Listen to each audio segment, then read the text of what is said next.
Hi guys, I'm here at the Mazda showroom. I'm here to check out the new Mazda 3 which I've driven briefly in Japan. You can find my 2 videos on my channel. You also can find my write-up on evomalaysia.com. Go check them out. Links will be provided in the description section below. So ahead of its launch on the 17th of July, Bermaz has put a couple of display units here in this Federal Highway showroom. They've also got display units over in Glenmarie, so you can go there and check them. You can go to either of these showrooms and check these cars out. Okay, so what are we getting with this new Mazda 3?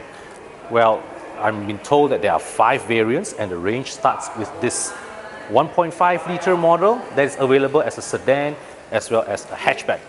Then you jump up to the 2 liter high spec model, which is sedan only, and on top of that will be the 2 liter high spec plus that is available as a sedan as well as a hatchback.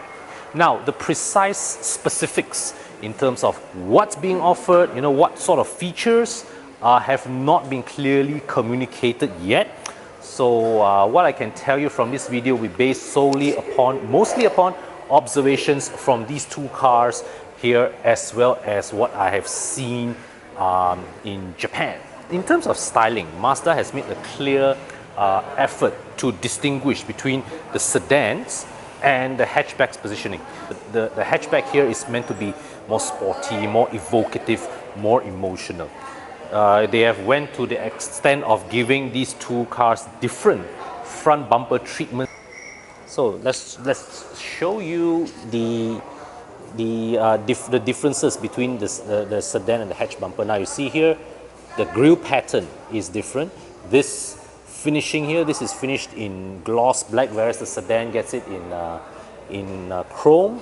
And also the lower edge of the bumper, okay, this opening here, it terminates this way, whereas with the sedan over there, it spans the entire width of the bumper, and there's a large cut in the middle. Okay, so it gives the sedan, right, if you look at it from dead front, it gives the lower edge of the bumper greater visual width, whereas with the hatchback here, it is just a fiercer, more aggressive look. And what I like about Mazda's design approach is that they are not bothered with large gaping holes on the bumper. Just a very, very clean, very beautiful design, nicely sculpted. Okay, and if you notice, both the sedan and the hatchback, you don't see sharp lines along the side. All right, they have gone through the more, I would say, the harder approach, right? Using molding. Okay, they mold the curves to the body of the car. Beautiful. And we look at the headlights. So these are the higher grade LED headlights that come with the 2 liter plus model. I believe the 2 liter model also gets LED headlights as well. Get 18-inch wheels here with the 2 liter model. And you come to the back. Now, from a styling perspective, I think 18-inch wheels really look right with the Mazda 3. Those 16s there really look a bit too kecil, a bit underwhelming for the car. But of course, the benefit of it is that with the 16s, you definitely will get better ride comfort. You enjoy lower tire replacement costs, but the 18s look just right with the car. And you come to the back of the hatchback, right? You notice that this is a very, very big slab of metal, and certainly very distinctive to look at, and it takes some time to get used to for me. I'm still more conventional in my tastes, so I much prefer the sedan's more elegant body profile. All right, and also the other thing that I did not highlight during my trip to Japan was that that is not the best news for rear visibility. So there's a very big blind spot at the back there, and it is therefore absolutely crucial that the hatchback is to be offered with a reverse camera. But I think it should be standard, because just now over there at the sedan, I noticed that it comes with a reverse camera anyways, so that's not a problem. And I think for this car, right, it will also should, the hatchback model should absolutely come with rear cross traffic alert. I would imagine with these thick C-pillars, reversing out of a parking spot in a busy road is going to be rather tricky. The tail lights here, all LED illumination, and here it comes with a release button here, but the battery of this display unit is running a little low, so that feature has been disabled by the car. And yeah, as I highlighted earlier, with the hatchback, the chrome strip runs underside of the door frame, whereas in the sedan it runs over. So the high spec plus model, you get sunroof, and from this laminated Mazda logo, you know this car has Mazda's iActive Sense package that includes blind spot warning, that includes adaptive cruise control. Okay, this when you see these two symbols, you know the car has adaptive cruise control. You have auto braking. I believe it should even have lane keep assist, lane departure warning, and all and the like. Okay, yeah. So this button probably triggers your operating modes of the various iActive Sense features.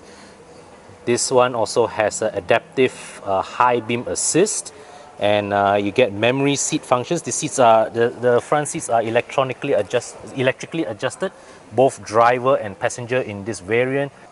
You get dual zone climate control here, okay, as opposed to manual climate control over at the 1.5. Everything else here, well, same as what we see over there. Sunroof, got paddle shifters here.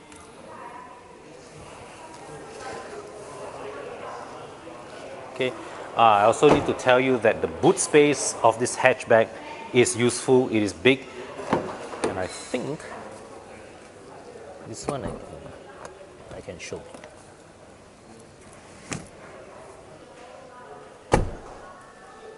So allow me to show you.